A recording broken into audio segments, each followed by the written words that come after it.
Good day mga kabungot. Ngayon magluluto tayo ng humba mga kabungot. Samahan niyo ako magluto.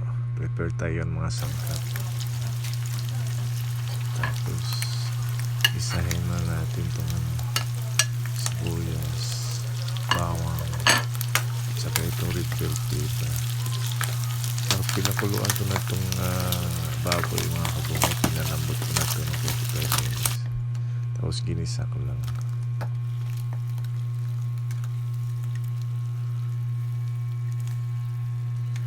Tamang halo lang dyan mga kabungot.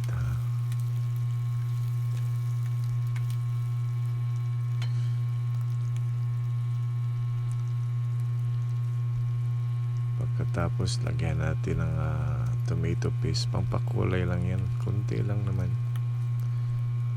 Pampakulay lang yung humba. Tapos lagyan natin ng brown sugar.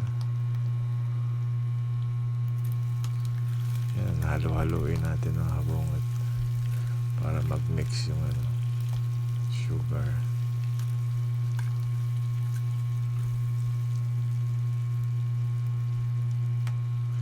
Pagkatapos lagay natin yung sibuyas dahon. Tapos timplahan natin ng patis o toyo pala. Tsaka suka mga kabungot. Yan o.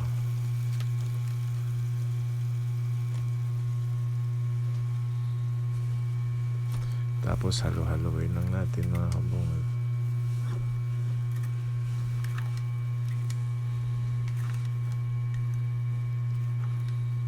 Malambot na tong baboy mga kabungot.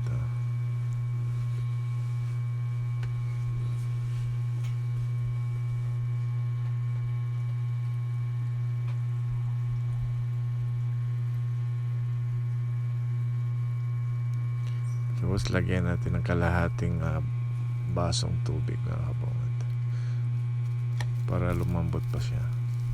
Tapos lagyan na rin natin ng magic sarap, bitchin, tsaka kunting asin lang, pampalasa lang.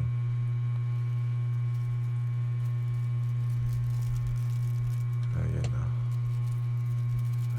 Mikos na yan natin. Yan, kunting asin lang mga kabungot, pampalasa ng ba. Tapos halo-haloin. Yan. Malapit na itong maluto mga kabungot.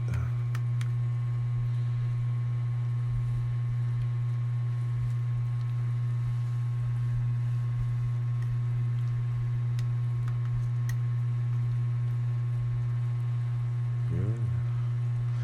Atin tikman mga kabungot kung sakto ba sa timpla mga kabungot. Pag kulang pa sa timpla, pwede nating dagdagan ng parang kulang pa sa tamis, dagdagan natin ng brown sugar.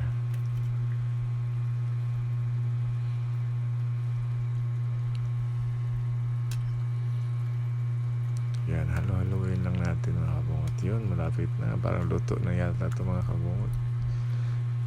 Mapapakain ka ng marami dito mga kabungot. Dito na lang siguro tayo mga kabungot. Kain na tayo. Salamat. Bye bye.